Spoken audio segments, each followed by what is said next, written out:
Being a single woman in LA can be awesome. The nightlife, the beach, the shopping, the fun. But somehow, all of that seems to change when you're middle-aged. My name is Fran, Argentina-born, single, and yep, middle-aged. My midlife crisis hit me hard, so I decided to fight back by embarking on a quest. Visiting all 50 states before I'm 50 and taking you along with me. Morning. Okay, world, here we go.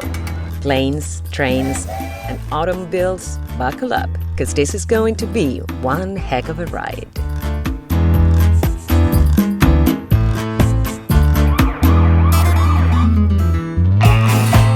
Welcome to my 50 before 50. Warning, I have an accent. Sometimes it may be hard to understand what I'm saying. Occasional grammatical mistakes may be heard or read. Viewer discretion is advised. So one of the top questions I get asked about my 50 before 50 quest is what is my criteria for considering a state as visited? My answer, to do at least one meaningful thing to me in each. Well, just driving by the airport, the Atlanta airport, which I've been to many times. But I don't think that counts as visiting the state, right? So no airport layovers, no driving by them, just meaningful things. And believe me, Georgia offers quite a few of those.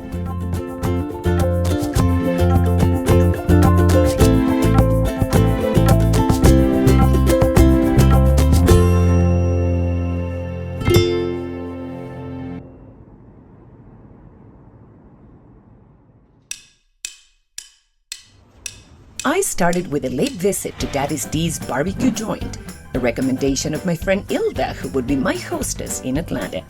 We got there right before close time, so we had the usually packed place all to ourselves. The food was totally worth it, but my first night was missing one thing. So no wine here, but there's wine over at her place. So guess what? Guess where we're going? Exactly, we're going back home. And just like that, it was a wrap for my first night in Georgia.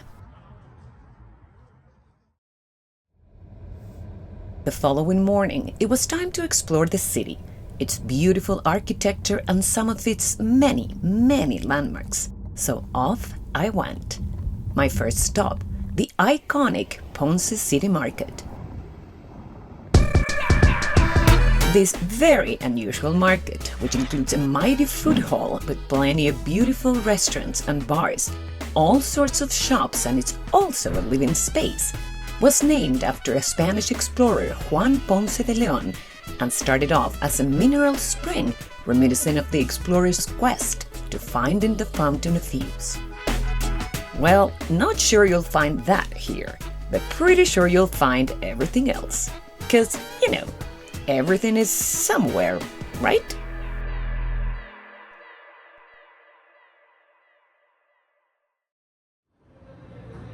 But as mentioned, Atlanta has many landmarks, and it was here, almost 140 years ago, that a local pharmacist, Dr. John S. Pemberton, created a syrup that would change the history of the world. Welcome to the world of Coca-Cola.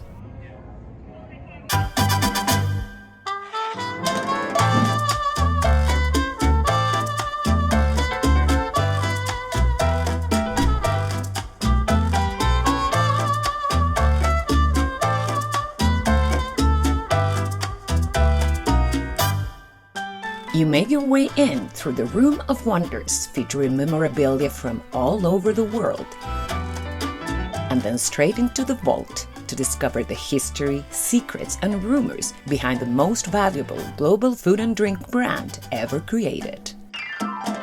Among them, the fact that Dr. Pemberton died 2 years after the official creation of Coca-Cola, that allegedly there is a secret formula, and that only 2 people on the planet know it. Take a look at this sign. Well, what about that?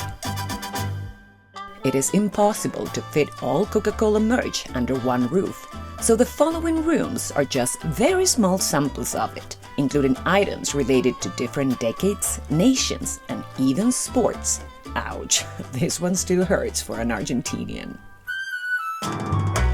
Outside the vault, the museum continues with more art and history, a place to rest and take pictures, and a tasting room where you can find all sorts of flavors from the Coca-Cola family line of beverages, from global to old to just weird.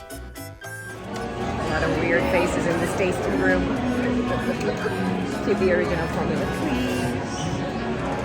To wrap up, a Coca-Cola store, of course, where I am proud to say I managed to buy nothing, an accomplishment in itself, but even more considering that yours truly is a sucker for Coca-Cola merch.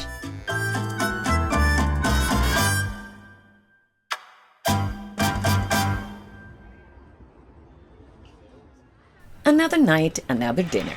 This time we headed to the Inman Park area, a super cool district known for its hip food scene, and the Barcelona Wine Club did not disappoint.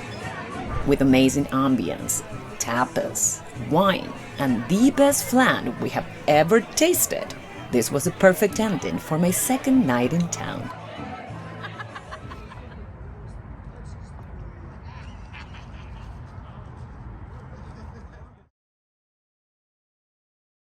It's time for an introduction, because I haven't, we got here and we went to eat, basically. We had dinner and magnificent flan. But so this is my friend Hilda, who's my host, my babysitter for Atlanta, Georgia. Besides being a great friend, Hilda is also an amazing DP and camera woman, and today is the day she would show me around town. So we're on our way to brunch, because there's no other way to start a day.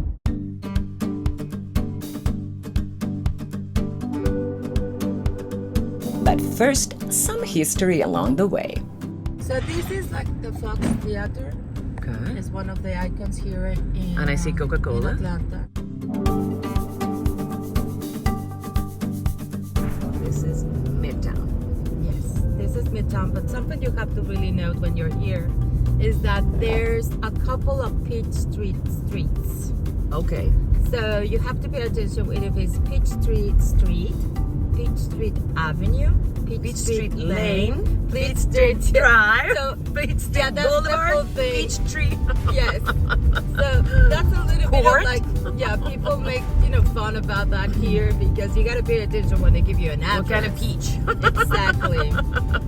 Okay, well, good to know. Yeah. Good to know.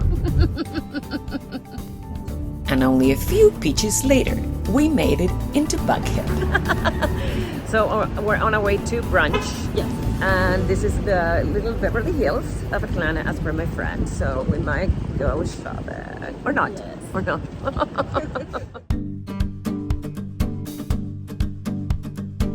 The beautiful district of Buckhead is home to many Atlanta celebrities, shopping centers, upscale stores, and an assortment of dining options, like Taverna, our brunch destination.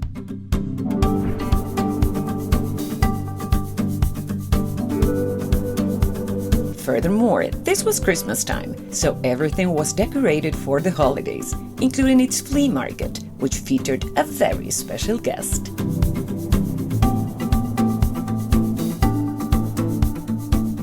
Overall, a great tourist destination for the whole family to have fun.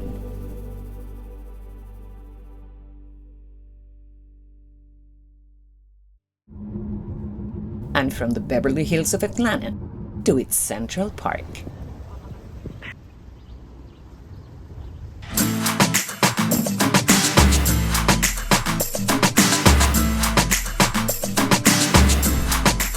Born as a railroad terminus, the capital city of Georgia is still one of the major transportation hubs in the U.S. Also known for its history, the civil rights movement, the 1996 Summer Olympics, and so much more. Additionally, this very much industrial city is known as the city in a forest, as it has indeed the densest urban tree coverage of any major city in the country, estimated at higher than 50%.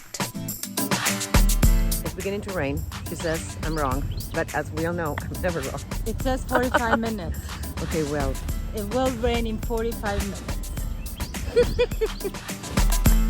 Besides its incredible beauty, this 17.37-acre park serves as a place of gathering, an open space for sports, recreation, concerts, and more. Weddings included. Guess what? Yes. I knew it. But there's no stopping for us. What's that? She's forcing me to continue. Hey, if the bridal party can take it, then I guess that so can I.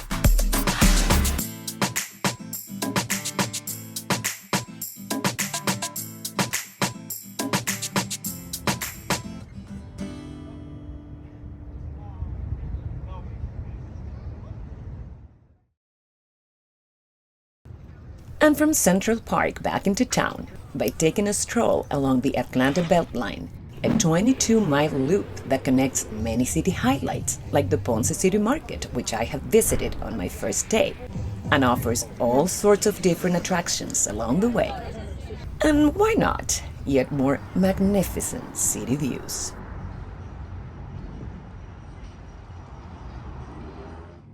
And now for my final Atlanta destination. Though this time there would be no way around it. We were officially caught up in the rain. But not even the rain would keep me from visiting the Stone Mountain Park. It's raining. Wait, more like it's raining. Leave it to the DP. So we're heading to Stone Mountain. Light. It's beautiful, but guess what? It's raining and it's dark. So it is what it is. Yeah, not the best day, but still worth the visit. Tiene dos hoteles. Tiene el Skybar, pero el Skybar lo cierra. Yeah, no, we're not doing this. No. Leave it to me to get the rainy weather. But it doesn't matter because the view is still here. So we might not be doing the hike. I was still seeing the view. With 3,200 acres of natural beauty, its massive central monolith is also its main attraction, though for sure this state park has plenty others. We obviously couldn't hike all the way up, which would have taken us to 1,686 feet above sea level, but nonetheless, this visit was worthwhile, even when we missed a chance to have a closer look at the impressive relief on its north face, the largest bas-relief artwork on the globe. Hi, we're lost in the mountains. If you ever find this tape.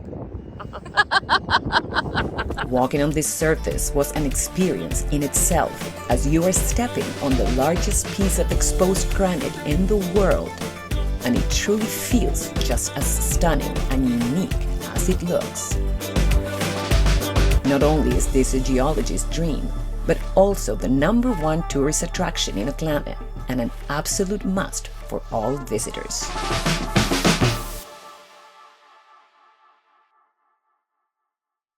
Saying goodbye to Georgia. No, actually. Right on time, saying goodbye to Atlanta, Georgia. But also saying goodbye to Hilda in just a few. Hilda, where are you? I'm so sad, but Yeah. I'm glad you came over. But wait, we still have some more wine to do, to take care of.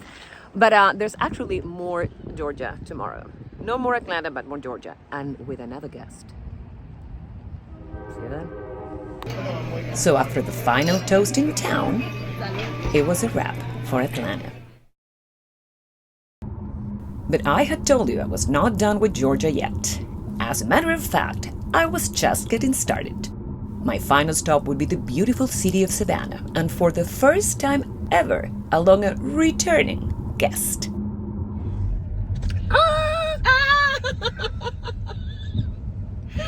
Guess who's back? Guess who's back, you guys?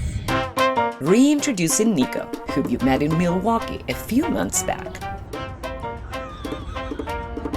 Yes, he's back for more. But this time some technical difficulties and traffic would jeopardize my very first and special birthday dinner aboard the Georgia Queen riverboat. We're having lunch on the go because there's a lot of traffic. So we might not make it to dinner. I think we will. I'm hopeful. Here's hoping. I believe. I believe it. No. Anyway, so we'll see. But en route to Savannah in the state of Georgie. Georgia. So is it this way? Yeah. Should be. Yay! See, but I mean. Okay. Number 1 or number 2? Number 2 or number 3?